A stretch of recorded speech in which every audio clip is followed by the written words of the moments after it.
ॐ नमो भगवते वासुदेवाय। ॐ नमो भगवते वासुदेवाय। ॐ नमो भगवते वासुदेवाय। यः स्वानुभावम् अखिलं श्रुतिसारमेकम् आध्यात्मदीपम् अतितीर्षितां तमोऽन्धम् संसारिणां करुणयः पुराणगुह्यम् तं व्याससूनम् उपयामि गुरुं मुनीनां। नारायणं नमस्कृत्य नरं चैव नरोत्तमं देवीं सरस्वतीं व्यासं ततो जयमुदीरये। श्रवणतां स्वकथा कृष्ण पुण्यश्रवणकीर्तिनः हृदयन्तस्तो हि अभद्राणि विदुनोति श्रुहितसताम्। नष्टप्रायेषु अभद्रेषु नित्यं भागवत सेवया भगवती उत्तम श्लोके भक्तिर्भवति नैष्टिकी।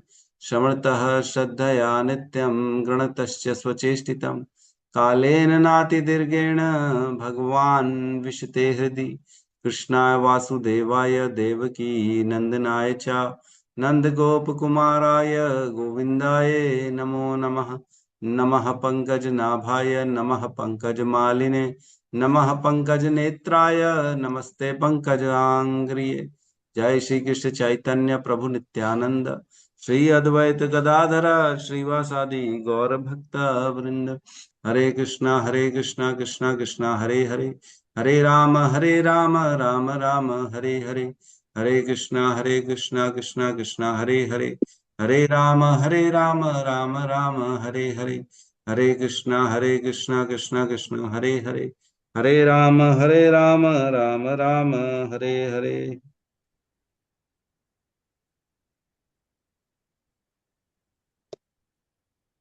हरे कृष्णा। तो सभी का स्वागत है प्रातःकालीन श्रीमद् भागवतम के सत्र में। और बड़ा सुंदर हरे प्रसंग कृष्णा चल रहा प्रभु जी, सादर प्रणाम। है। हाँ, प्रणाम माता जी। हरे कृष्ण। बड़ा सुंदर प्रसंग चल रहा है। तो प्रसंग चल रहा है, अलग अलग भगवान के जो है लीला अवतारों का वर्णन हुआ। उसके बाद भगवान के गुण अवतार का वर्णन हुआ। फिर उसके बाद जो है भगवान के भक्तों का वर्णन हुआ, है ना, जो हमने चर्चा करी।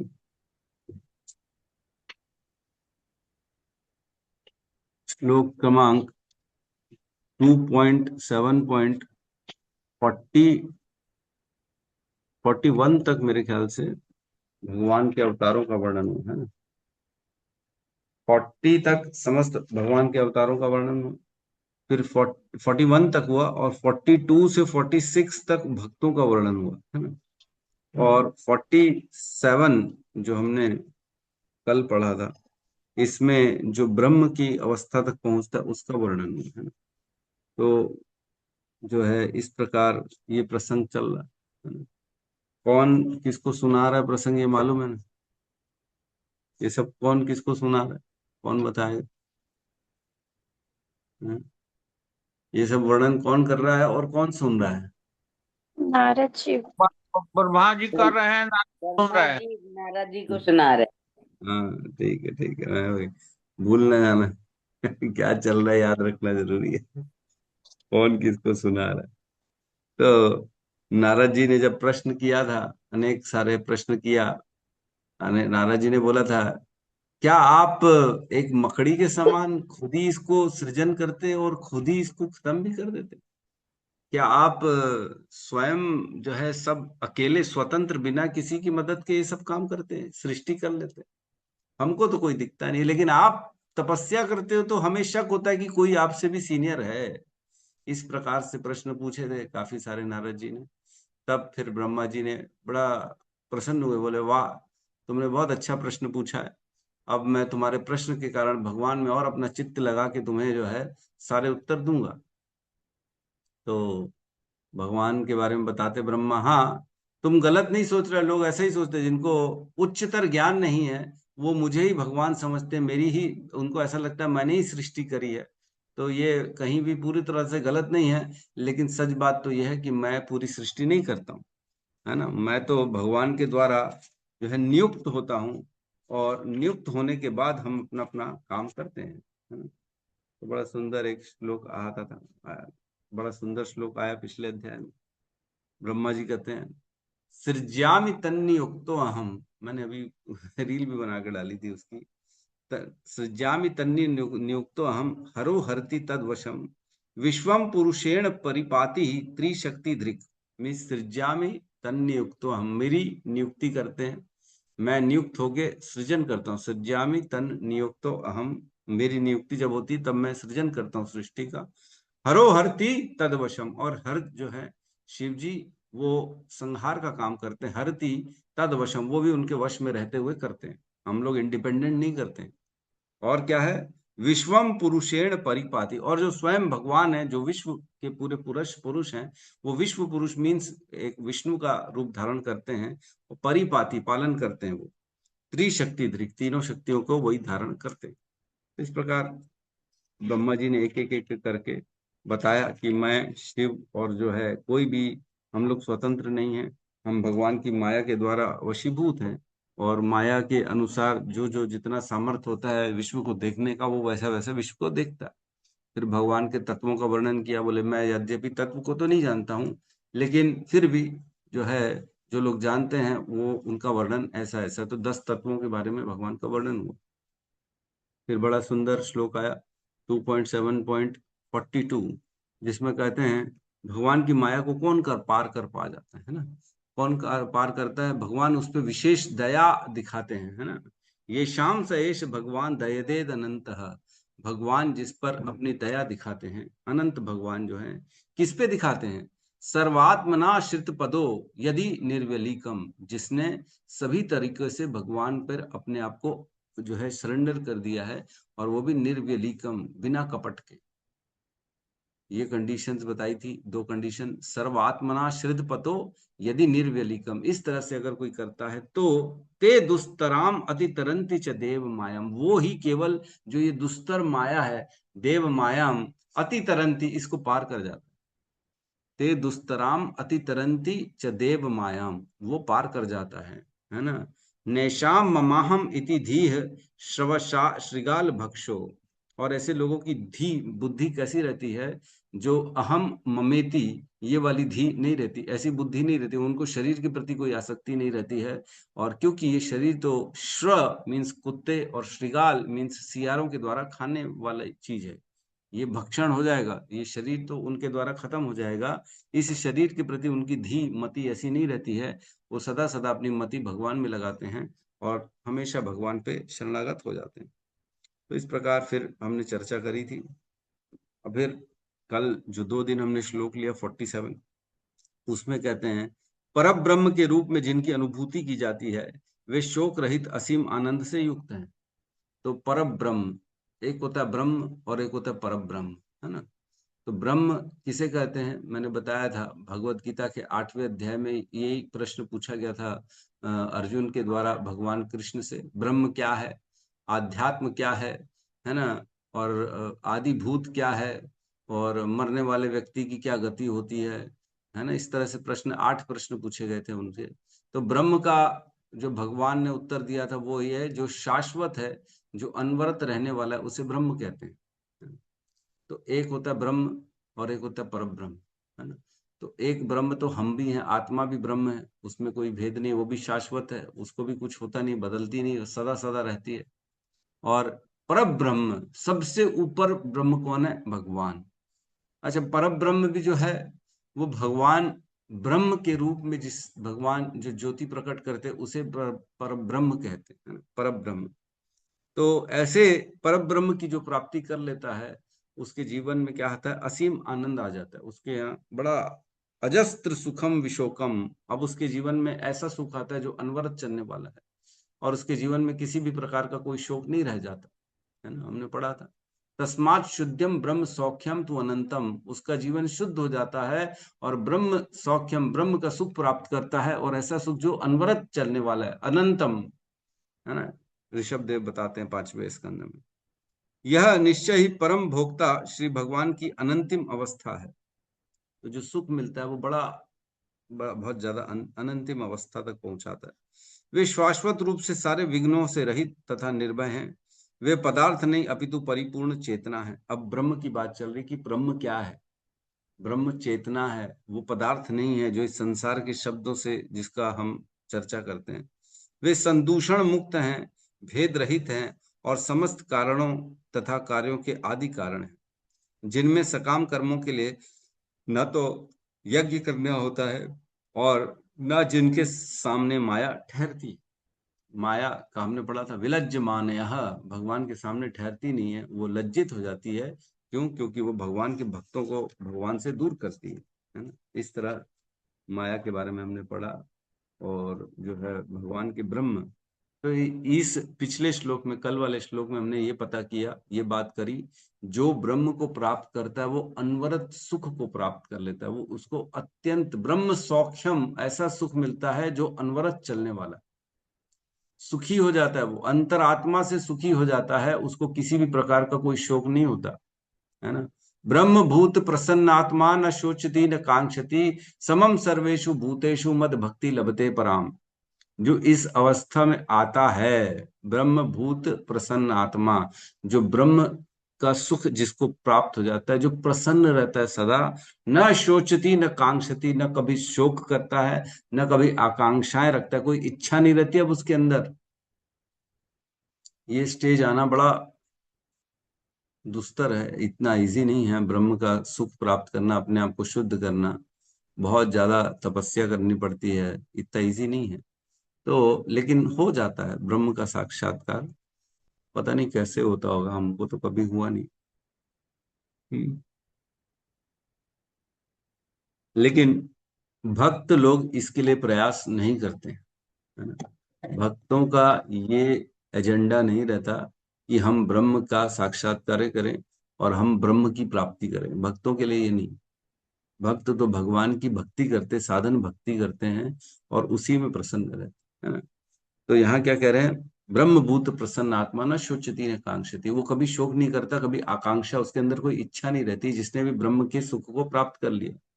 समम सर्वेषु भूतेषु, वो क्या रहता है, सभी जीवों पे समान रूप से दृष्टि रखता है, किसी से भेदभाव नहीं करता, मेरा पराया नहीं करता, दुश्मन दोस्त नहीं करता, अच्छा बुरा नहीं करता, गोरा काला नहीं करता, सबके रूप सब समान है उसके लिए, सब में वो परमात्मा का दर्शन करता है, भगवान के जीव हैं, ये दृष्टि रखता है।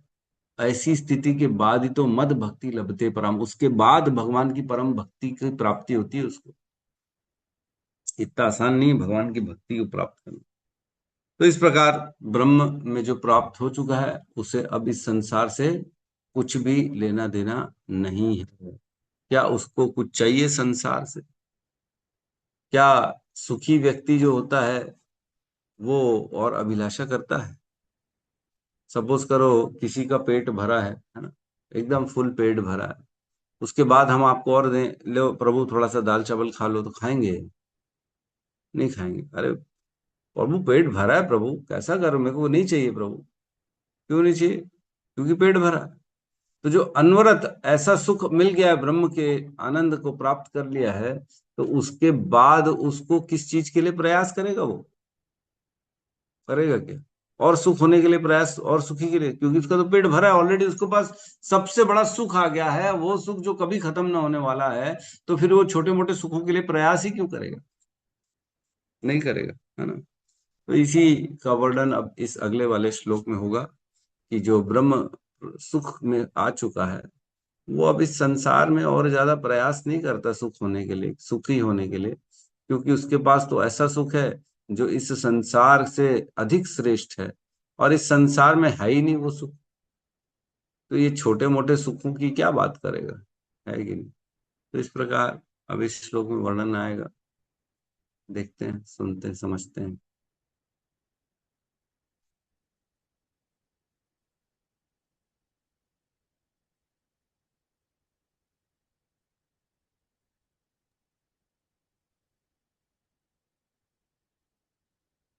फोर्टी एट, ठीक है, क्लियर है। जी प्रभु जी। श्लोक क्रमांक 48, अध्याय 7, स्कंद 2, विशिष्ट कार्यों के लिए निर्धारित अवतार, साथ में दोहराएंगे। संग्रम संद्रंग नियम्य यतयो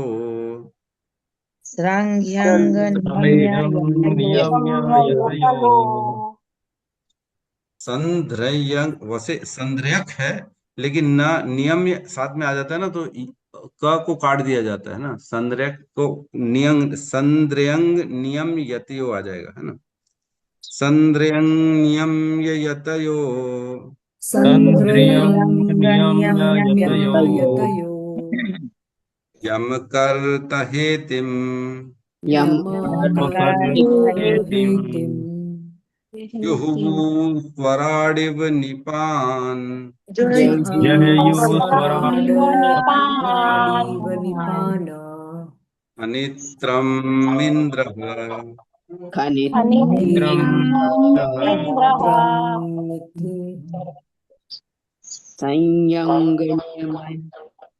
संयंग्य नियमय यतयो तंद्रियं नियम्य नियम्यायतयो यतयो यम कर्त हेतिम यमकर्तहेतिं जह्यु स्वराडिव निपान जहयो स्वराडिव निपान् निपान खनित्रम इंद्रः मित्रम् इन्द्रः हरे हरे सद्रियं नियम्यायतयो यतयो यम कर्ता हितं जहयुः स्वराद इव निपान स्वराडिव निपान खनित्रम इंद्रः मित्रम् इन्द्रः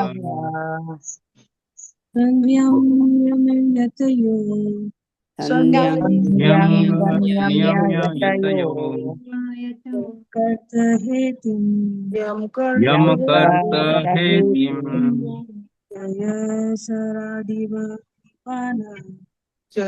जहयो स्वराडिव निपान्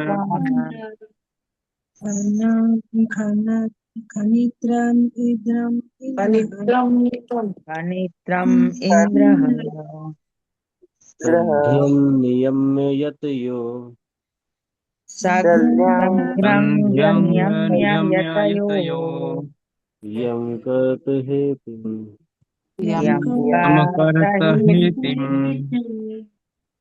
यः स्वराडिव निपान जहयो स्वराडिव निपान् अनित्रमिन्द्रः।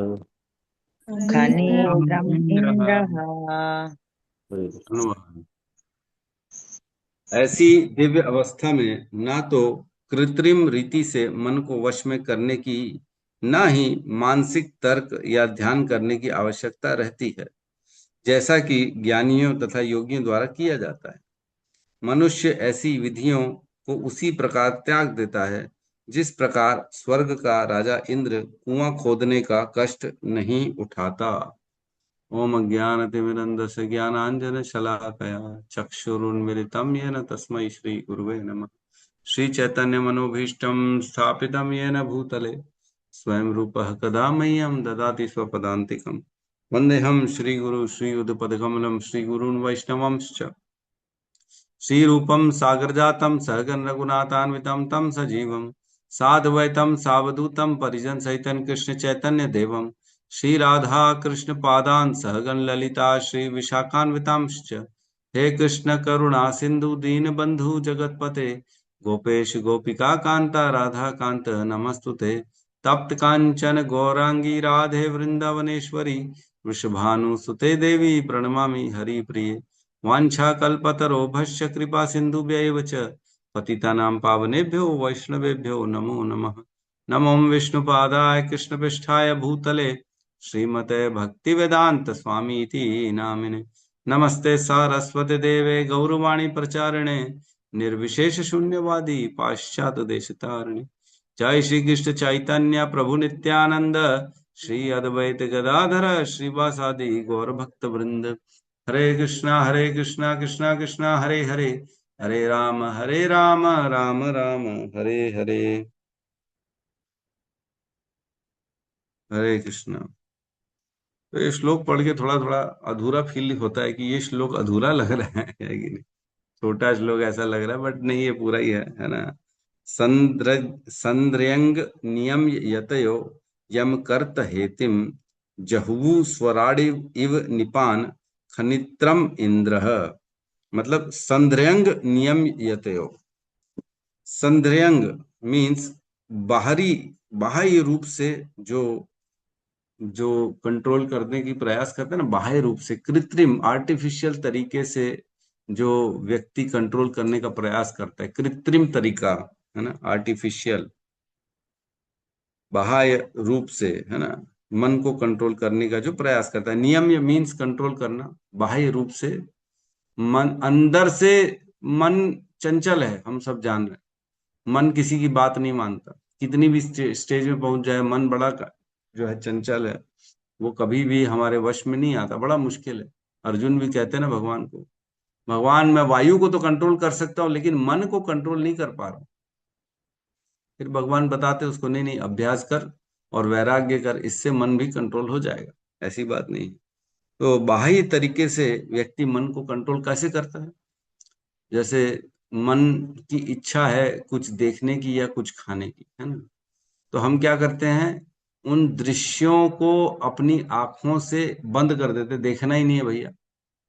इच्छा हो रही है तो हम उस साइड जाएंगे ही नहीं, ऐसा होता है कि नहीं। माताओं को बड़ी इच्छा होती है सेल में खरीदने की, है ना, मेरी वाइफ को भी बड़ी इच्छा होती है कि सेल लगी, चलो खरीदा जाए कुछ। तो मतलब एक काम कर, जब चाहिए नहीं तो जाना ही नहीं है वहां, हम जाएंगे नहीं, ना तू देखेगी ना तेरी इच्छा होगी। देखेगी तो इच्छा होगी तो तू रोक नहीं पाएगी अपने आप को, फिर तो खरीद ही लेगी। तो इससे बेटर है जाओ ही मत। तो हमने क्या किया, कृत्रिम तरीके से, आर्टिफिशियल तरीके से उसको प्रयास किया मन को कंट्रोल करने का, लेकिन मन वहां लगा हुआ है, ऐसा नहीं कि नहीं लगा हुआ है, लगा हुआ है। एक होता है जो है त्याग, और एक होता है वैराग्य। त्याग और वैराग्य में भेद क्या है? त्याग में जो है व्यक्ति उसको छोड़ देता है, उस जिस भी वस्तु का उसने त्याग किया है उसको छोड़ तो देता है, लेकिन अंदर हृदय में उसकी स्पृहा, इच्छा पाने की बनी रहती है, इसे त्याग कहते हैं, है ना। मतलब त्याग में जरूरी नहीं है कि इच्छा बनी ही रहे, लेकिन त्याग मतलब बाह्य तरीके से उसको छोड़ना, है ना।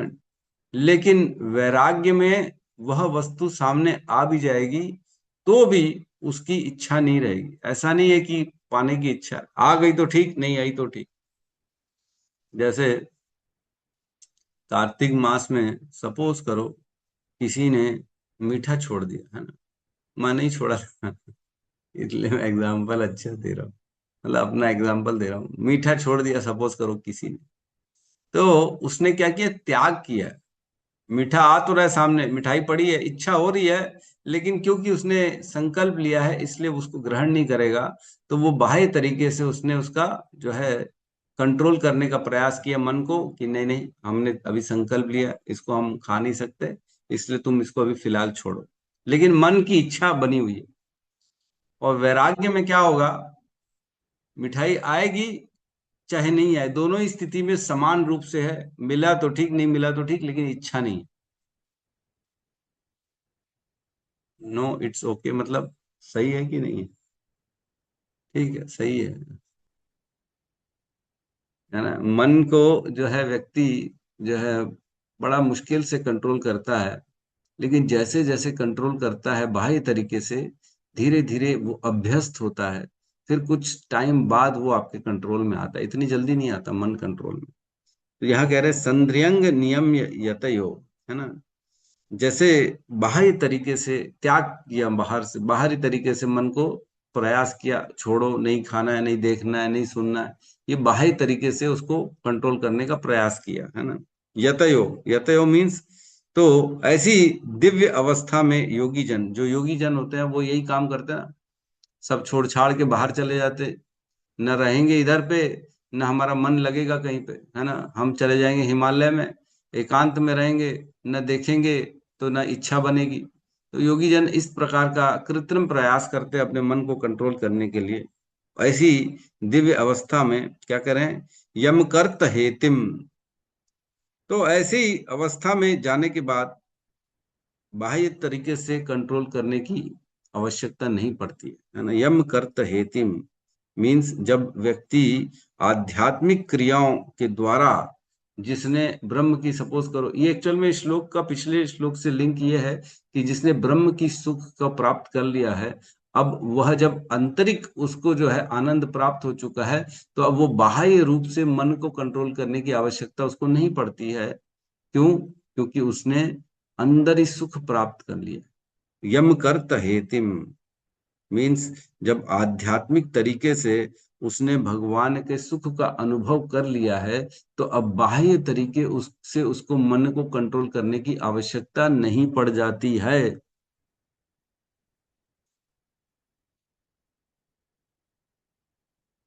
जब मन स्वतः भगवान में लगेगा, जब मन स्वतः माला में लगेगा, तो बाह्य तरीके से माला को करने की आवश्यकता पड़ेगी क्या? नहीं पड़ेगी ना। खुद ब खुद माला करने की इच्छा होगी, अरे समय मिल गया चलो माला कर लेते। क्यों? उसमें आनंद आ रहा है ना।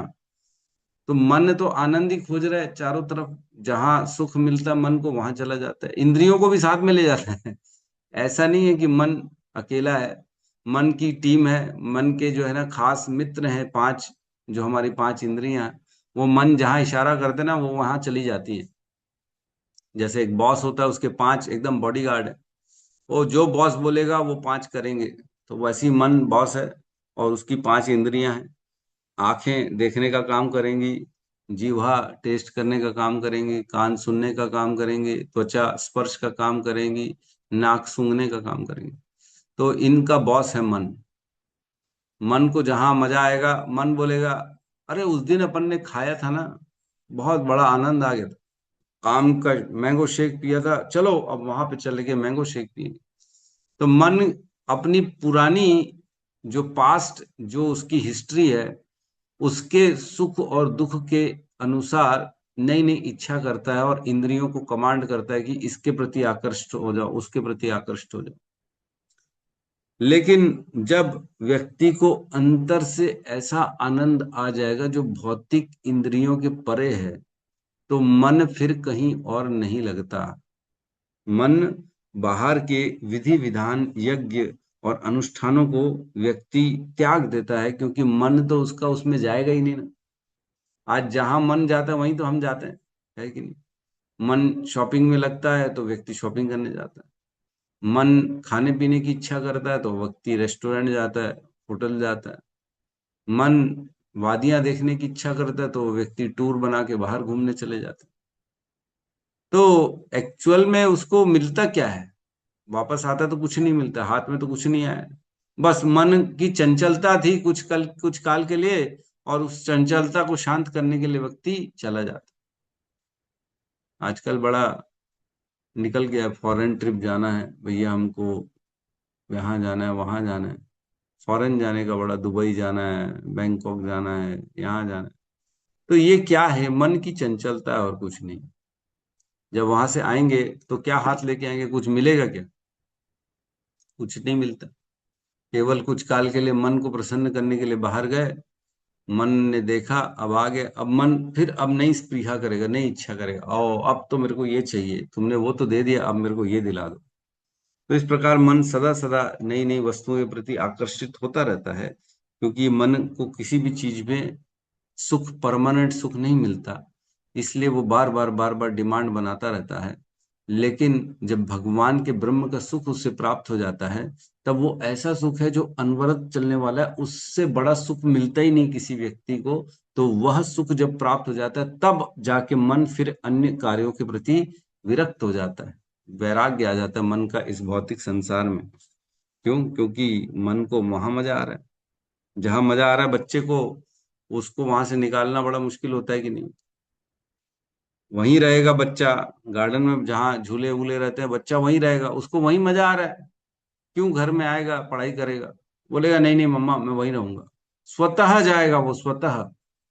वैसी मन भी स्वतः जाता है जब ब्रह्म का सुख उसको प्राप्त हो जाता है, तब उसको बाह्य तरीके से कंट्रोल करने की आवश्यकता नहीं रह जाती। कैसे? जहू वह उसका त्याग कर देता है, अन्य क्रियाओं का वो मन त्याग कर देता है संसार के सुख के लिए। कैसे? कह रहे हैं जैसे स्वराड इव निपान खनित्रम इंद्र। स्वराट, यहाँ पे इंद्र को स्वराट कहा गया। कहेंगे इंद्र स्वराट थोड़ी है प्रभु, स्वराट तो कृष्ण है।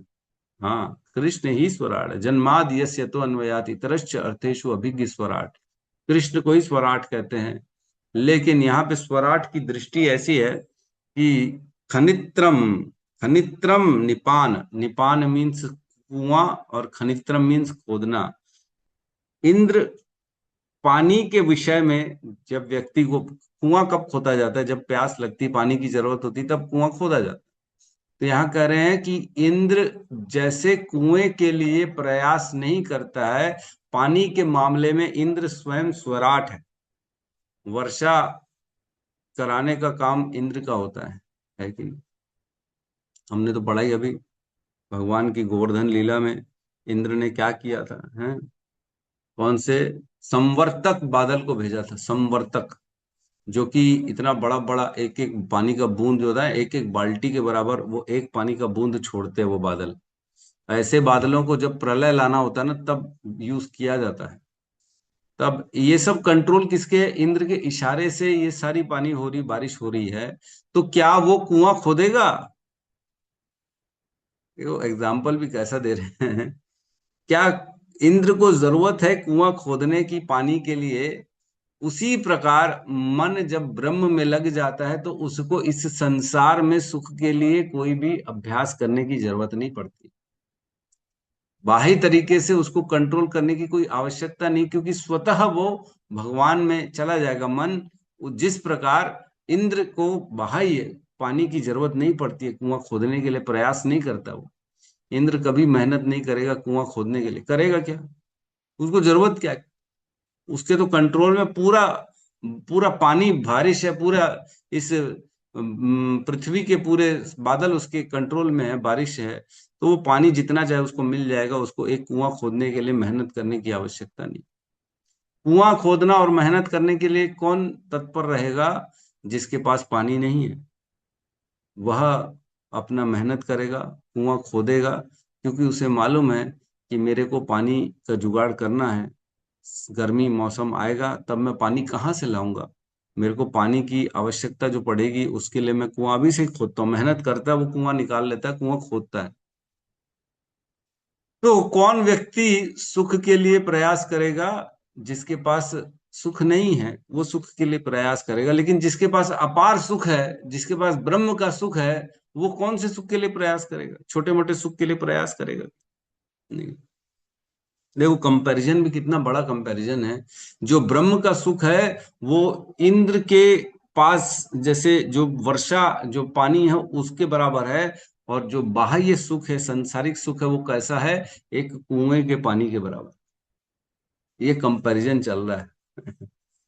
जो हमारा मन संसार में सुख खोज रहा है वो एक छोटे से कुएं के समान है। और जो ब्रह्म का सुख है वो समस्त इंद्र के समान है। इंद्र के पास जितनी वर्षा का पानी है उसके समान है। कितना पानी होगा इंद्र के पास बताओ? जो पूरे पृथ्वी को पानी से जलमग्न कर देता है। प्रलय का समय आता है तो पूरा पृथ्वी का पानी, पूरा पृथ्वी डूब जाती पानी में, इतना पानी आता है। तो मतलब इतना पानी है इंद्र के पास, इतना स्वामी है, इतने पानी का स्वामी है वो। और इतना पानी और एक कुएं के पानी में कितना बड़ा भेद है? कोई कंपैरिजन है? कोई कंपैरिजन ही नहीं। अरे प्रभु, जैसे मेंढक कूप मंडूक न्याय होता है ना। मेंढक आता है, समंदर वाला मेंढक कुएं में आ जाता है तो बोलता है कहाँ से आए हो? बोले मैं बहुत बड़ा जलाशय है वहां से आया हूँ। अच्छा, मेरे कुएं से बड़ा है? बोले हाँ, अरे आपका कुआं तो कुछ है ही नहीं। कितना ज्यादा होगा हमारे कुएं से? 2 गुना, 10 गुना, 20 गुना, 100 गुना, 1000 गुना? बोले नहीं नहीं, उससे ज्यादा। अरे बोले तुम फेंकते हो, इतना ज्यादा कभी होता ही नहीं। तो जिसने देखा ही नहीं है उसको क्या मालूम ब्रह्म सौख्यम क्या होगा? लेकिन वो है, और इतना ज्यादा सुख है कि मन स्वतः वहां जाता ही नहीं। तो ऐसे व्यक्ति के लिए अन्य कार्य करने का कोई भी औचित्य नहीं रह जाता। शिला प्रभुपाद कहते थे, someone who has purified his heart by the process of Hare Krishna can enjoy life wherever he goes। जिसने अपने हार्ट को, अपने हृदय को शुद्ध कर लिया है हरे कृष्ण के कीर्तन से, वह सदा सदा आनंद में रहता है, चाहे वो कहीं भी रहे। He enjoys life wherever he goes, कहीं पे भी जाता है वह अपने जीवन का आनंद उठाता ही रहता है। लेकिन ये जो सुख है, इसके लिए भक्त लोग प्रयास नहीं करते हैं। ये मैं पहले ही बता दूं, ये भक्तों के लिए नहीं है। ये जो योगी जन हैं, जो निर्विशेषवादी हैं, जो निराकारवादी हैं, ये उनके लिए है ना। वो भी, ये भी तो प्रोसेस हमने कल पढ़ा था ना 12वें अध्याय में, जब अर्जुन ने पूछा, हे प्रभु, हे भगवान, आपकी उपासना जो है, निराकार की उपासना श्रेष्ठ है कि साकार की? तब भगवान ने बताया, साकार की। ऑब्वियसली अर्जुन, ऑब्वियसली मेरी साकार रूप की पूजा ज्यादा ही अच्छी है, क्योंकि निराकार में बहुत कष्ट है और उसमें भगवान की प्राप्ति बड़ी मुश्किल है, कष्टप्रद है। क्लेशो क्लेशो अधिकम श्लोक में आया था, क्लेश है उसमें, उस मार्ग में, इसलिए तुम जो है साकार रूप की पूजा करो।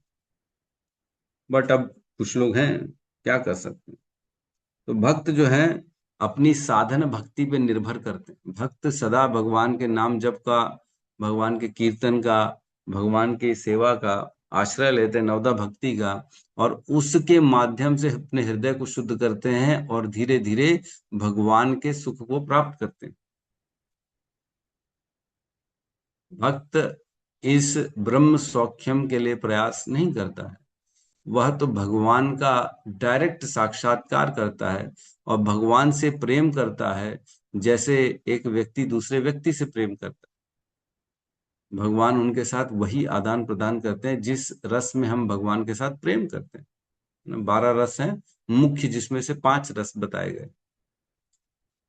तो भक्त अपनी क्रियाओं का कभी त्याग नहीं करता। जिस प्रकार ब्रह्म सौख्यम वाला व्यक्ति, योगी जो है, वह पहले जो कार्य करता था मन को कंट्रोल करने के लिए, वह कार्यों का त्याग कर देता है जब उसको ब्रह्म का सौख्य, ब्रह्म का सुख मिल जाता है। जैसे सपोज करो कोई गरीब आदमी है, बड़ा मेहनत करता है पैसे कमाने के लिए, दिन रात सुबह शाम मेहनत कर रहा है, कर रहा है, कर रहा है, लेकिन आज मेहनत करते करते अब करोड़पति, अरबपति बन गया है। ऐसे बहुत से एग्जाम्पल हैं। तो क्या अब वो वही मेहनत करेगा जब उसके पास धन नहीं था? अब नहीं करेगा। अब क्यों करेगा? अब तो उसका बहुत पैसा आ गया। तो प्रभु अब क्या करेगा? अब वो आराम से उस धन के जो है शक्ति से वो ऐश करेगा, आराम करेगा, इतनी मेहनत करने की उसको कोई आवश्यकता ही नहीं। तो जो सब प्राप्त हो चुका है, अब तो पुरानी मेहनत करने की कोई आवश्यकता नहीं है। तो ब्रह्म सौख्य वाला जो व्यक्ति है, वह योगी, जो पहले अपने मन को प्रयास करता था कंट्रोल में करने के लिए, अब वो प्रयास ही नहीं करता, क्योंकि मन स्वतः भगवान में लग जाता है, उसमें सुख में मिलता है उसको। लेकिन जो भक्त होता है, वह अपने क्रियाओं का कभी त्याग नहीं करता। वह साधन भक्ति के आधार पर भगवान की प्राप्ति करता है। नाम जप, साधु संग, है ना, भजन क्रिया, अनर्थ निवृत्ति, ये धीरे धीरे ये सारी क्रिया उसकी चलती रहती। चाहे भगवान मिल जाए तो भी वह नाम जप नहीं छोड़ता। लेकिन ब्रह्म सौख्य वाला व्यक्ति अपनी पूर्व जो क्रिया थी उसको बंद कर देता है, क्योंकि अब उसे सब सुख प्राप्त हो चुका। यही भेद है दोनों में, है ना। तो हमने जैसे आया ना एक श्लोक, कृष्ण भक्ति जन में मूल है साधु संग, है ना। कृष्ण भक्ति जन में, कृष्ण की भक्ति का जन्म का मूल है साधु संग। कृष्ण प्रेम जन्मे तेहु पुनः मुख्य अंग। कृष्ण अगर प्रेम मिल गया है तो भी पुनः साधु संग ही मुख्य अंग रहेगा।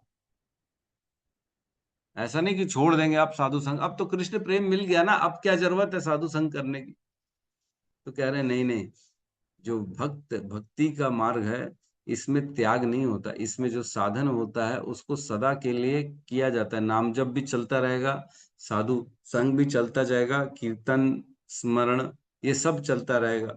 भगवान की सेवा, नवदा भक्त, त्याग नहीं होगा, है ना। तो इस प्रकार इस श्लोक में बता रहे हैं कि जरूरत नहीं है उसको दोबारा, मतलब ब्रह्म जिसने प्राप्त कर लिया ब्रह्म का सुख, उसको दोबारा वह अपने कृत्रिम तरीके से दोबारा अपने जो पुराने जो तरीके से बंद करता था अपने मन को, प्रयास करता था, वो उसको नहीं करेगा, छोड़ देगा। लेकिन भक्त जो है वो करता रहेगा, भक्त कभी भी नहीं छोड़ता अपनी भक्ति के साधन। भक्त जो होता है वो भगवान को भक्ति के माध्यम से जीत लेता है। भक्त भक्ति से भगवान को जीत लेता है, इसीलिए वो भक्ति को नहीं छोड़ता, भजन क्रिया को सदा रख करता है वो। भगवान को एक बार जीत लिया तो अब क्या, अब अपन बॉस बन गए क्या, अब अपन छोड़ देंगे क्या? नहीं नहीं नहीं, उसके हृदय में तो आज भी वो दास दास दास दास दास दास दास है, दास अनुदास है। क्यों? क्योंकि इसी के आधार पे तो भगवान को जीता था, और यही अगर छोड़ देगा तो क्या मुश्किल, क्या फिर फायदा क्या? भगवत गीता में एक श्लोक आता है 3.17, 3:17, यस्त्वात्मरतिरेव स्यादामृत स्यादमृततृप्तश्च मानवः आत्मन्येव च संतुष्टः तस्य कार्यम न विद्यते।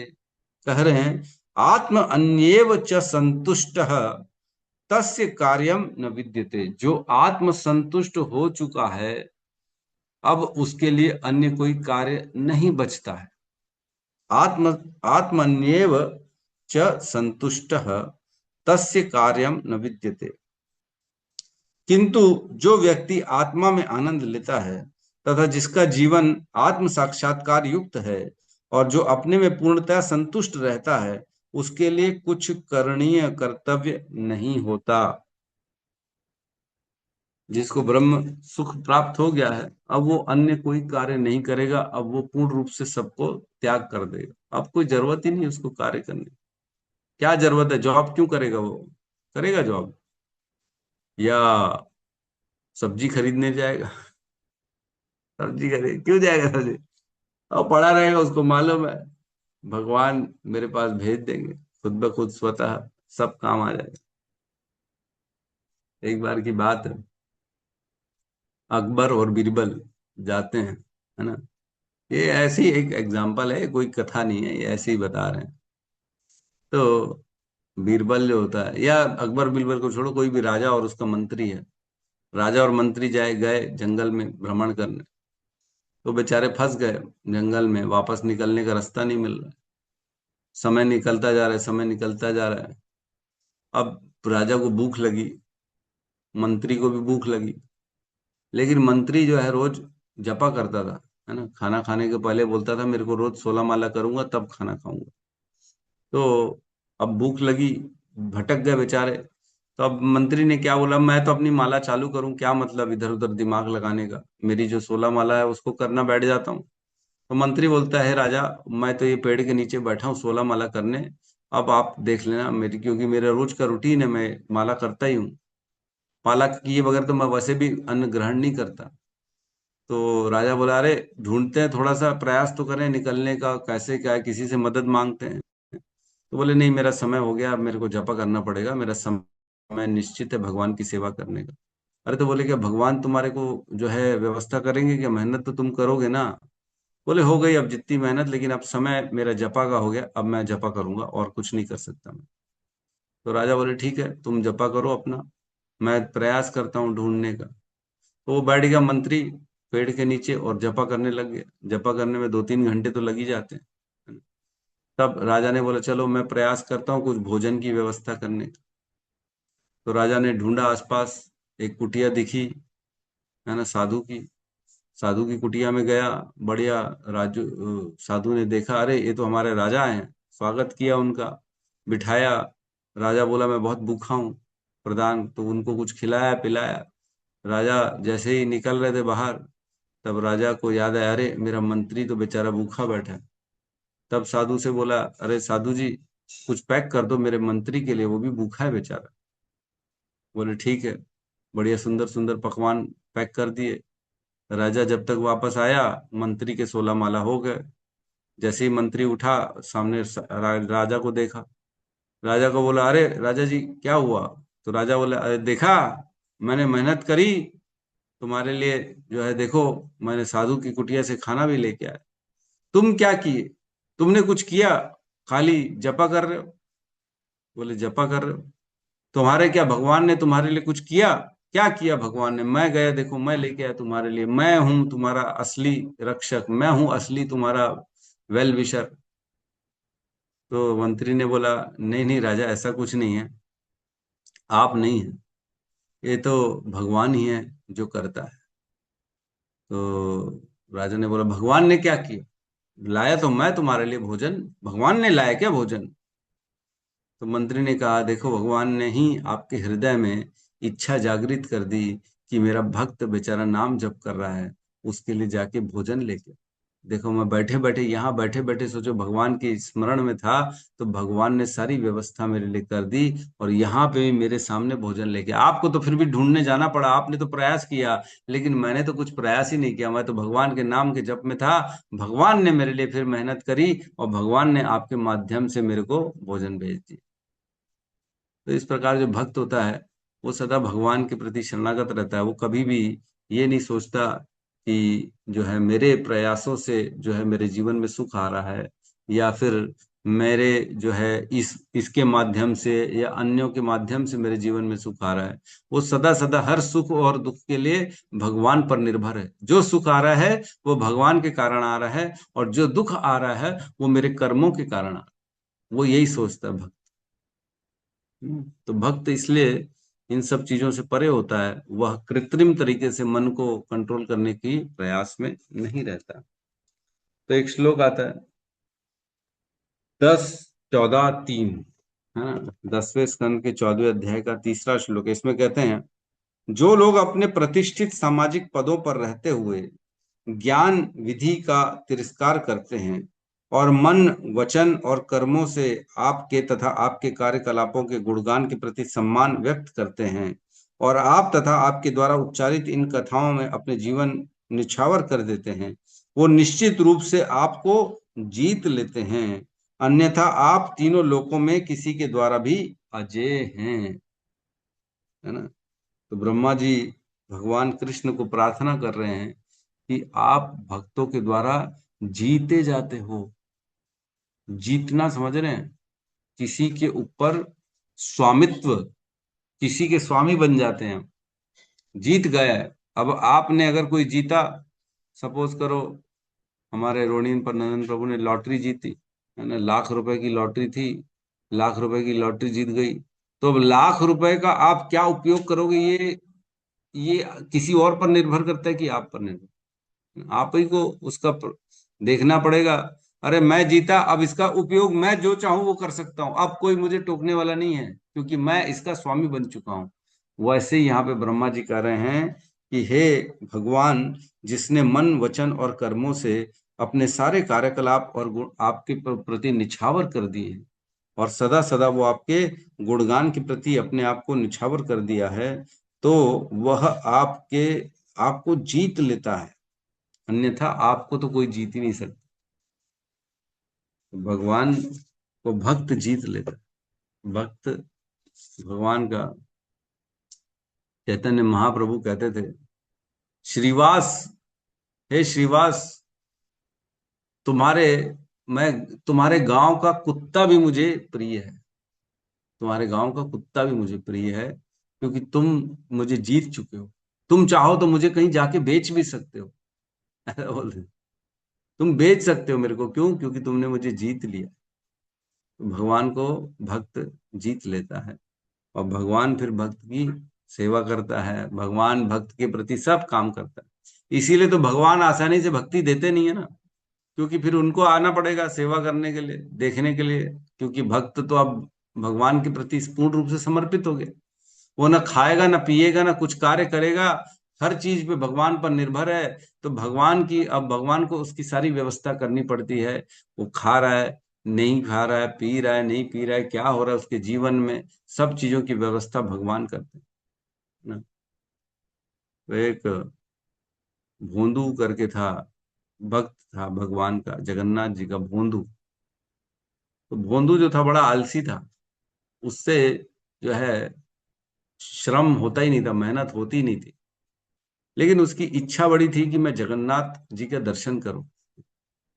तो उसके पिताजी बोलते भोंदू के जा, लोग जा रहे हैं जगन्नाथ जी के दर्शन करने, जा। बोलता इतना मैं पैदल चल नहीं पाऊंगा पिताजी। मैं मैं थोड़ा सा, मेरा शरीर जो है इतना श्रम नहीं करता ना, मैं क्या करूं। मैं बहुत परेशान हूं, मेरी इच्छा तो बहुत है। तो देखता है कुछ लोग जाते हैं, पैदल पैदल निकलती यात्रा जगन्नाथ जी की। प्रयास करता है, ठीक है मैं इन लोगों के साथ जाता हूँ, प्रयास करता हूँ। थोड़ा दूर तक जाता है पैदल, थक जाता है बेचारा। फिर अगले दिन वापस आ जाता है, पिताजी मेरे से नहीं हो पाएगा, मैं बहुत थक जाता हूँ, मैं क्या करूं। लेकिन उसके अंदर हृदय में इच्छा बहुत थी कि भगवान की जो है मैं जाके दर्शन करूं। फिर कुछ काल बाद कुछ लोग जाते जगन्नाथ के लिए, कि इसकी इच्छा थी बोलती भोंदू की, बोंदू मैं जाता हूँ भगवान के दर्शन करने, जाता हूँ, निकलता हूँ। जाता है, इस बार एकदम मन में ठान के जाता है कि मैं अब भगवान का दर्शन करके ही आऊंगा, नहीं तो नहीं आऊंगा, घर ही नहीं आऊंगा, अब मेरे को दर्शन करना ही है। जाता है बेचारा, थक जाता है, बहुत थक जाता है, फिर वहीं पेड़ के नीचे सो जाता है। अन्य लोग सारे निकल जाते हैं, बोले छोड़ो इसको, ये तो बड़ा आलसी है, ये चलेगा नहीं इतना, जितना हम एक दिन में निकल जाएंगे वो ये उतना हमको 5 दिन तक यहीं थकाता रहेगा। तो जगन्नाथ जी बेचारे स्वयं ध्यान करते हैं, बोले अरे ये मेरा भक्त है, इसको कैसे भी करके मेरे को दर्शन देना है। तो स्वयं जगन्नाथ जी जो है एक व्यक्ति का रूप लेके आते उसके पास, भोंदू के पास, बोलते भोंदू जी क्या हो गया, कहाँ जा रहे हो। बोले जगन्नाथ जी का दर्शन करना है, मैं थक गया हूं, मेरे से चला नहीं जा रहा। तो व्यक्ति बोलते हाँ हाँ मेरे को भी जगन्नाथ जी का दर्शन करना है, अपन साथ में चलते, धीरे धीरे चलेंगे लेकिन चलेंगे, मेरे भी इच्छा है भगवान के दर्शन करने। तो वह व्यक्ति फिर भोंदू की जो है ना उत्साह को बढ़ाता है और उसका साथ देता है। भगवान उसी के साथ रहते 2 दिन तक। बोलते ठीक है मैं भी यहाँ सो जाता हूँ, हम कल चलेंगे एक साथ। तो भोंदू को बोलते हैं हाँ मेरे को साथी तो मिल गया ना, अब हम कल जाएंगे साथ। तो भोंदू का अगले दिन उठाते हैं भगवान जगन्नाथ जी, धीरे धीरे उसको लेके जाते हैं, उसका उत्साह बढ़ाते हैं। और 2 दिन बाद जो है वो लोग मंदिर पहुंच ही जाते हैं फाइनली। तो भगवान स्वयं उसको, अपने भक्त को अपने पास लेके आते अपने दर्शन देने के लिए। फिर दर्शन करता है भोंदू, बड़ा प्रसन्न होता है, फिर वापस चला जाता है। तो कहने का अर्थ यह है, भगवान भी उत्साही रहते हैं अपने भक्त की सेवा करने के लिए। भगवान सदा चाहते हैं कि मेरा भक्त भी मेरे पास आए। हम जितना प्रयास कर रहे हैं ना, भगवान उससे ज्यादा प्रयास कर रहे हैं कि ये मेरे तक कैसे आए, इसकी व्यवस्था मैं करूं, सारी की सारी व्यवस्था। आज भगवान की दया से हम सब लोग रोज सुबह 6 से 7 बैठ के भागवत कथा सुनते हैं। इसकी व्यवस्था कौन किया, कैसे हुआ ये सब काम, कौन किसको प्रेरणा दे रहा है। किसी को प्रेरणा दे रहा है सुनने के लिए, किसी को प्रेरणा दे रहा है भगवान बोलने के लिए, किसी को प्रेरणा दे रहा है चीजें सेटिंग करने के लिए, बुलाने के लिए। लोग इधर उधर मैसेज करके लोगों को बुला रहे हैं, कोई फोन कर रहा है कि उठ जाओ क्लास चालू होने वाली है, उठ जाओ सुन लो। कैसे हो रहा है ये सब। ये सब भगवान अपने भक्तों को अपने साथ जोड़ने के लिए प्रयास करते हैं कि कैसे मैं इनको अपने बारे में बताऊं और कैसे इनको अपने पास जोड़ूं, कैसे इनको मैं अपने अपने इनके हृदय में अपनी भक्ति को जागृत कर दूं। तो भगवान सब करते हैं भक्तों के जीवन में, और भक्त भगवान को जीत लेते हैं। ठीक है। तो इस प्रकार कहने का अर्थ है, जो ब्रह्म के लिए रहता है वह प्रयास करता है, लेकिन भक्त अपने प्रयासों को कभी भी छोड़ता नहीं है। ठीक है, तो यहाँ पे किसी का कोई प्रश्न है तो हम ले सकते हैं।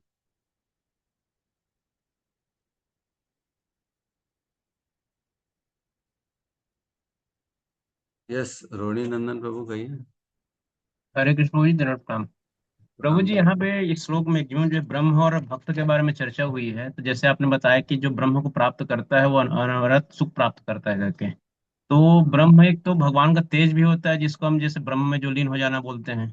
तो यहाँ पे हम हम्म। कैसे डिफाइन करें प्रभु जी, जो ब्रह्म को प्राप्त करता है तो आत्मा में लीन होने के बाद में जो उनका आत्मलीन होता है तो वह अनवरत सुख कैसे प्राप्त करता होगा। अगर अनवरत सुख प्राप्त करता है तो फिर वहां से फिर वापस क्यों आता है फिर। आता है ना, क्योंकि वहां जो है और कुछ होता ही नहीं। वहां कोई भगवान नहीं है, वहां अन्य कुछ भी नहीं है, केवल वहां अकेला व्यक्ति रह के कितने दिन आप अकेले अकेले सुख लेते रहोगे बताओ। कुछ तो चाहिए और आदान प्रदान करने के लिए। हम जानते हैं, एक श्लोक हमने पढ़ा था, आत्मा रामश्च मुनयो निर्ग्रंथो उप्युरु क्रमे कुर्वन्ति अहेतुकीम भक्तिम इत्थम भूत गुणो हरि। जो आत्मा राम है, आत्मा राम मतलब कौन होता है? जिसके अंदर में आनंद है, उसको संसार से अब कुछ भी नहीं चाहिए, उसी को आत्मा राम कहते हैं। आत्मा रामश्च मुनियो, ऐसा मुनि जिसके अंदर में पूरा सुख है, अब उसको संसार से कुछ भी नहीं चाहिए। जब उसको किसी से कुछ नहीं चाहिए, तो भी वो जब भगवान के गुणों को सुनता है ना, तो उसके प्रति आकर्षित हो जाता है। सुखदेव गोस्वामी भी जो थे ना, उनको संसार से कुछ भी नहीं चाहिए था। वो दौड़ पड़े, जैसे ही पैदा हुए बोले मेरे को ना किसी से कुछ लेना ना किसी से देना, मैं जाऊंगा जंगल में, वहां पे अपना योग करूंगा बस। क्योंकि ज्ञान मार्गी थे, उनको भगवान की भक्ति नहीं चाहिए थी। लेकिन जैसे ही उन्होंने सुना भगवान के बारे में, भगवान के गुणों के बारे में, भगवान के स्वरूप के बारे में, तो आकर्षित हो गए। तो जो ऐसे व्यक्ति होते हैं ना, ब्रह्म में आनंद लेने वाले, वो भी भगवान के प्रति आकर्षित हो जाते हैं। क्योंकि भगवान है ही ऐसे कि जिनको कुछ नहीं चाहिए, जिनके अंदर सब कुछ है, उनको भी आकर्षित करने का गुण किसके अंदर है? भगवान के अंदर, है ना। तो ब्रह्म जो है वो पहली स्टेज है, और जो लास्ट स्टेज है वो स्वयं भगवान है, साक्षात भगवान। तो जो व्यक्ति जिसने कभी कुछ भी नहीं देखा, उसको जब ब्रह्म का सुख मिलता है तो उसे ऐसा लगता है मेरे को अनवरत, इससे ज्यादा तो कुछ है ही नहीं, वो हमेशा बढ़ने वाला है। लेकिन जैसे ही वो भगवान के बारे में सुनता है, तो भी आकर्षित हो जाता है और भगवान की भक्ति करने लगता है। ठीक है प्रभु। तो ब्रह्म ठीक से है भी प्रभु। श्रेष्ठ है, भगवान के गुण ऐसे हैं। यस एक चीज और गौतम। प्रभु जी। हाँ हरि ठीक। बोल, ठीक ठीक।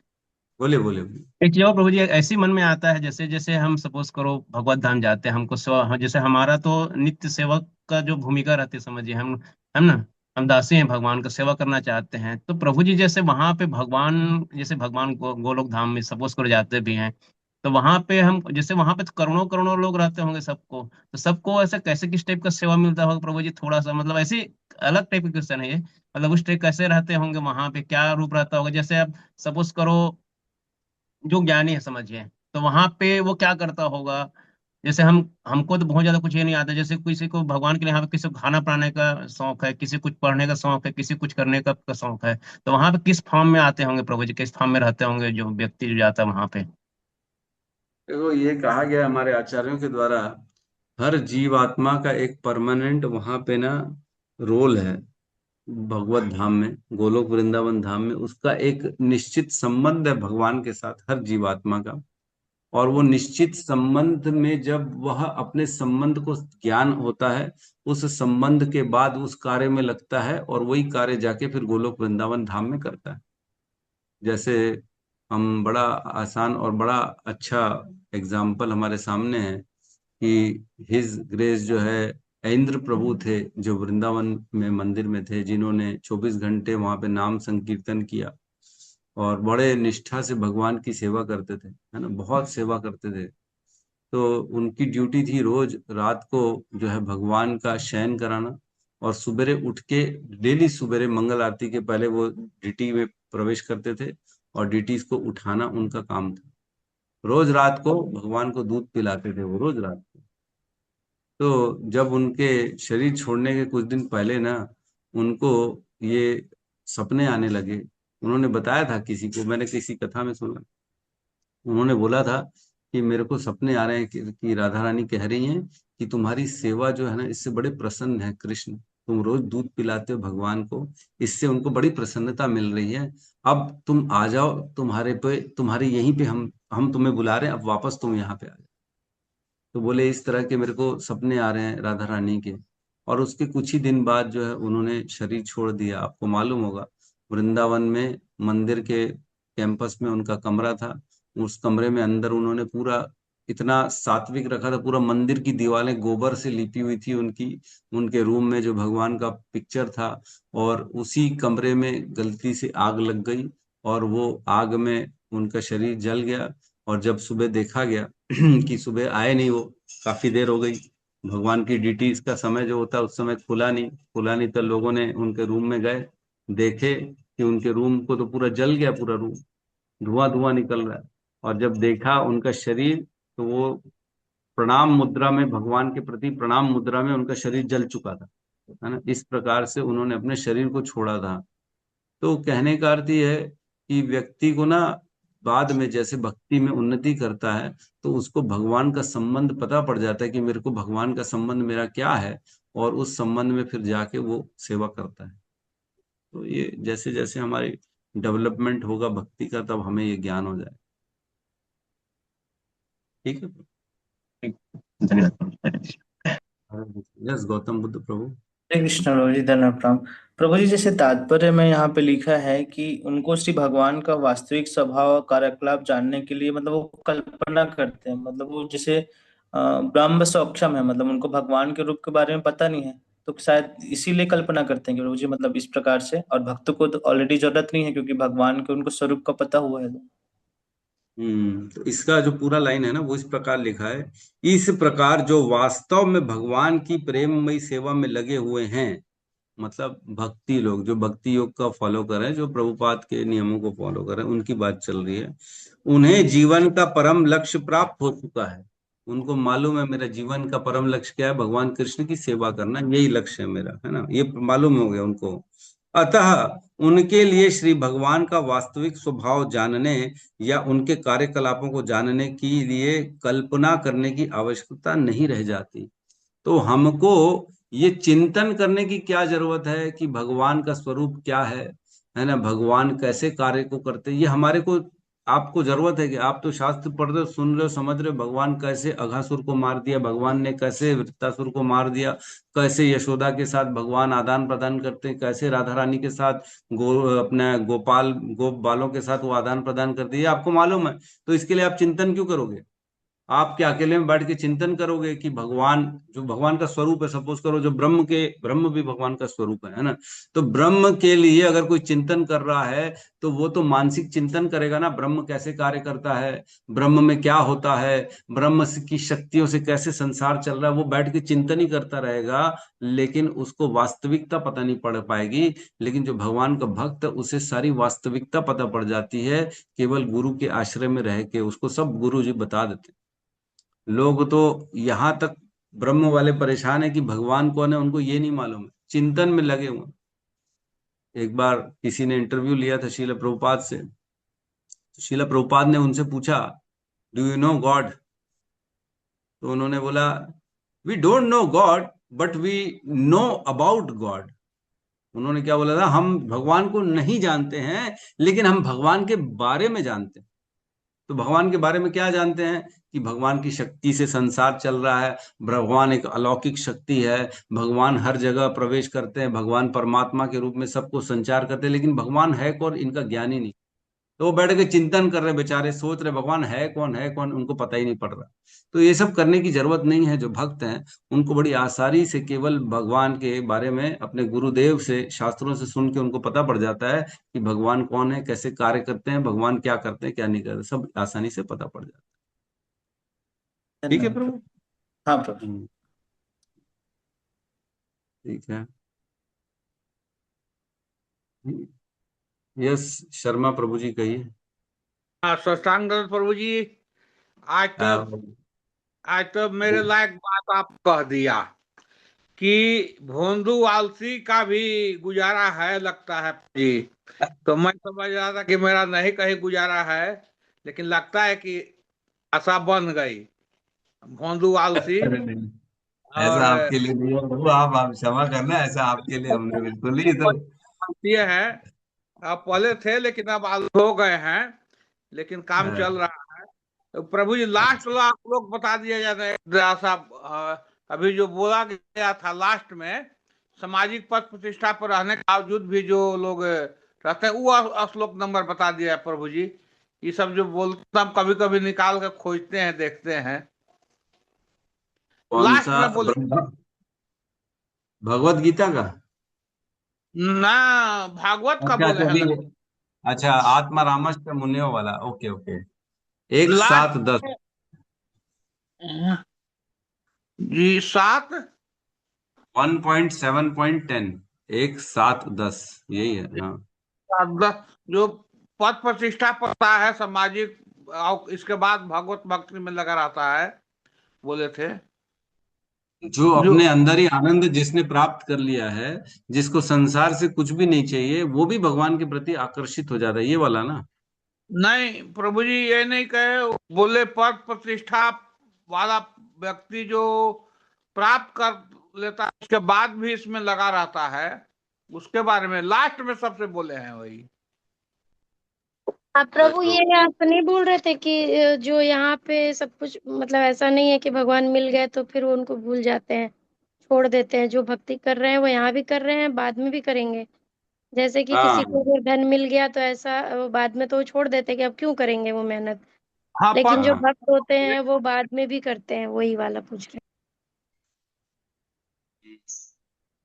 कौन सा श्लोक बोला था लेकिन मैंने? लास्ट में बोले हैं वही। प्रभु जी आपने हाँ चैतन्य ठीक, 10-14-3, ठीक है समझ में, 10-14-3 इसमें लिखे, जो लोग अपने प्रतिष्ठित सामाजिक पदों पर रहते हुए ज्ञान हाँ विधि का तिरस्कार करते हैं, ये वाला ना। 10-14-3।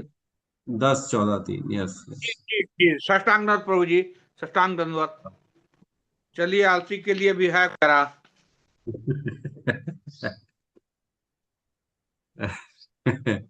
आलसी होते तो आप रोज सुबह थोड़ी उठ उठ के क्लास अटेंड करते, ऐसा नहीं पता है। नहीं कौन उठाता है प्रभु जी, पता नहीं, हम तो नहीं उठते थे, लेकिन कोई उठाता है जरूर। हाँ देखो, कोई उठाता है। हाँ ये कोई तो आपने सही उठाता बात, है। कौन व्यवस्था कर रहा है, ये सारी कौन कर रहा है बताओ, कैसे वो तो हो रहा है, कैसे? उससे हमको मतलब नहीं है प्रभु जी, हम मतलब है रामकृष्ण कहने से, क्योंकि गुणातीत लोगों ने, हमारे गुरु ने, शिल प्रभुपाद जी ने बहुत मंथन करने के बाद ही पाया है, तो हमको उतना मंथन करने की जरूरत नहीं है। हम बस वो रास्ता पकड़ लिए हैं, अब करते रहेंगे, जो होना होगा होगा, उसको चिंता नहीं है। अरे नारायण। ठीक है, आप मत सोचो। सही है प्रभु जी, कोई उठाता है और कोई करवाता है। ये सब कौन करवाता है भगवान जाने। माधवाचार्य जी के माध्यम से कर रहे हैं, भक्तों के माध्यम से कर रहे हैं, पता नहीं है, पर कोई तो है सही। हाँ माता जी। वही, कोई तो है प्रभु, और बड़े उत्साह से उठाता है, बड़े उत्साह से, बड़े प्रेम से उठाता है प्रभु जी। नहीं तो पहले कोई उठता था बताओ, हम तो, मैं तो उठता नहीं था पहले, 8:30-9 बजे तक सोता रहता था मैं पहले। मेरी हालत खराब थी। आज से 10 साल पहले मेरी स्थिति इतनी खराब थी, कोई सोच नहीं सकता था मेरे बारे में कि ये कभी 4-4:30 बजे उठेगा।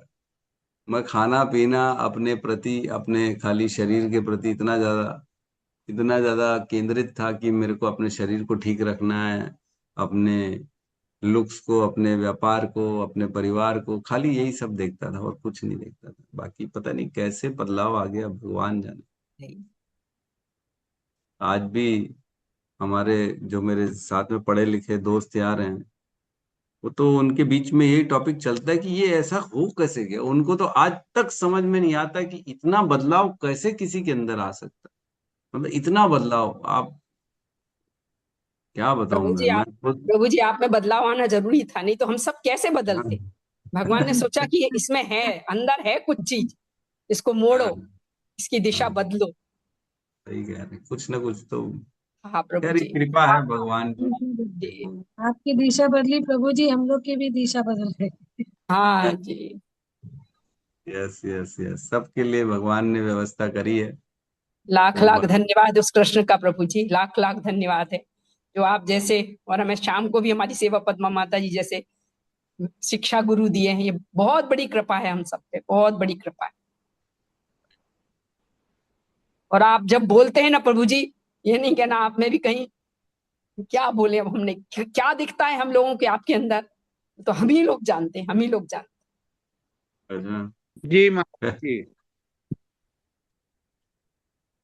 सब भगवान की व्यवस्था है, क्या हो रहा है क्या होगा, सब उनकी प्लानिंग, हम तो हैं। सोच भी लगता नहीं है सकते। आपके आपके चरण पकड़ लो, सच अरे बता रहे बाप, हैं। अच्छा, हाँ नहीं भैया। प्रभु जी, एक आप बोले थे कि नया चीज मिला है उसको नहीं छोड़ना है। बादल बादल जो कल्याण करते हैं सबको, बारस, पता नहीं खोजे कि नहीं खोजे, हमको याद है बोले थे कि इसको खोजेंगे, नया चीज मिला है।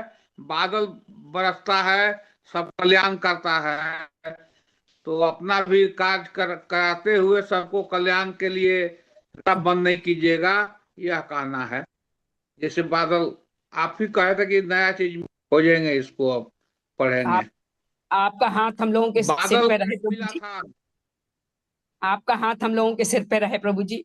और आपको और आपकी माँ को मैं दंड, सच बता रहे, रोज मेरे को तो माँ याद आती है कि किसने ऐसे पुत्र को जन्म दिया है, क्या कर्म थे आपके माँ पिता के प्रभु जी।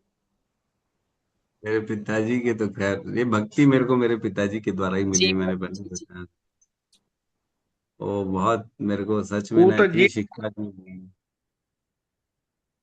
जैसे भी हो, जिन काम करता है। हाँ ठीक है, तो हमारे बीच में ना सुमन धार माता जी सुन पा रही हैं आप? हरे कृष्णा। हरे कृष्णा माता जी, कृष्णा अनम्यूट कर। प्रभु जी। हरे कृष्णा माता जी, प्रणाम माता जी। दंडवत प्रणाम प्रभु जी आपको। प्रणाम प्रणाम। तो रोज सुन रही है माता जी, अटेंड कर रही हैं आप क्लासेस को? जी प्रभु जी, 3 दिन से अटेंड कर रही हूँ। 3 दिन से, हरे कृष्णा, वाह वाह, बड़ा सुंदर। तो आपका माता जी का हम स्वागत करते हैं, सुमन माता जी का, सभी मिलके हरे कृष्ण महामंत्र बोल के। हरे कृष्णा, हरे हरे कृष्णा कृष्णा, हरे कृष्णा कृष्णा, कृष्णा हरे कृष्णा हरे, कृष्णा हरे हरे राम राम हरे हरे राम, राम राम राम हरे हरे हरे राम राम हरे राम हरे राम राम राम हरे हरे। हरे हरे राम। माता जी पखानजूर से हैं, है ना माता जी? आप माला करती हैं कि नहीं करती हैं? करती हूँ प्रभु जी। कितनी माला करती हैं? प्रभु जी 8 माला। 8 माला करती हैं, बहुत सुंदर। ठीक है, बने प्रणाम। रहिए, रोज अटेंड करिए क्लास। जी सुनना प्रभु अति जी। आवश्यक है, जितना हम जी सुनते हैं, क्योंकि भगवान का दर्शन जो है वो कानों से होता है, सुन सुन के भगवान का दर्शन होता है, आंखों से नहीं जी होता। प्रभु जी। तो जितना जी हम सुनेंगे उतना भगवान के बारे में ज्ञान मिलेगा, भगवान की अनुभूतियां होना चालू हो जाएंगी, उतना हृदय शुद्ध होगा, उतना भक्ति को समझ पाएंगे कि हम भक्ति क्यों करते हैं, नाम जी जप करने के पीछे का क्या कारण है। तो जैसे ये जी उत्साह बढ़ता है, जैसे जैसे ज्ञान होता है, उत्साह बढ़ता है और व्यक्ति और कार्य करता है ना। जब हम जी आपको प्रभु जी। बताएंगे कि आप माला करने वाली हैं, तो हम आपको देने वाले हैं 1 करोड़ रुपए। जब बताएंगे तो कितना उत्साह हो जाएगा कि अरे, माला करने से 1 करोड़ रुपए मिलने वाले है कि नहीं? लेकिन जी। आपको मैं बता दूं, 1 करोड़ रुपए से भी ज्यादा मिलने वाला है। क्योंकि हम्म। जब हम शरीर छोड़ेंगे, उसके बाद जो अगली योनि में जाएंगे, तब भगवान एक एक नाम का हिसाब करते हैं और अपने भक्तों को जी इतना देते हैं जिसकी कोई सीमा नहीं। तो 1 1 करोड़ के आपको अनेक अनेक करोड़ मिल जाएंगे, जितना हम माला जप करेंगे तो मिलेगा, निश्चित तौर से सब मिलेगा। तो ये सब प्रेरणा देने के लिए कहा जाता है। तो जैसे जैसे व्यक्ति सुनता है, तब तब उसके अंदर उत्साह बनता है कि और करे और करे और करे, क्योंकि उसको पता पड़ता है ना कि मेरे को क्या मिलने वाला है ना जी माता जी? प्रभु जी। हाँ बिल्कुल बिल्कुल, बने रहिए, लगे लगे रहिए। ठीक है, और किसी का कोई सटानंद प्रभु जी। प्रश्न? प्रणाम, हरे कृष्णा। ठीक है, तो यहाँ पे आज हम अपनी क्लास को विराम देते हैं। ठीक है, सब मिलके हरे कृष्ण महामंत्र का जप करते हैं। हरे कृष्णा, हरे हरे कृष्णा कृष्णा, हरे कृष्णा कृष्णा कृष्णा हरे कृष्णा कृष्णा हरे कृष्णा हरे कृष्णा हरे हरे राम हरे हरे हरे राम राम राम राम राम हरे हरे हरे हरे। हरे। हरे राम राम राम ग्रंथ श्रीमद् भागवतम की जय, जय समस्त जय भक्तवृंद की जय, जय जय जगत गुरु शील प्रभुपाद की जय, जय जय जय। गौर प्रेमानंद, हरि हरि बोल। हरे हरे हरे हरि हरे हरे हरे कृष्णा प्रभु हरे जी कृष्णा दंडवत हरे प्रणाम। कृष्णा प्रभु जी हरे दंडवत भक्त प्रणाम, प्रणाम। हरे सब कृष्ण, वैष्णव को दंडवत प्रणाम। हरे सभी कृष्ण। भक्तों को दंडवत प्रणाम। हरे बहुत कृष्णा बहुत प्रभु जी। धन्यवाद प्रभु जी आपका। हरे कृष्णा दंडवत प्रभु जी। प्रणाम। धन्यवाद प्रणाम। हरे कृष्ण, हरे कृष्ण।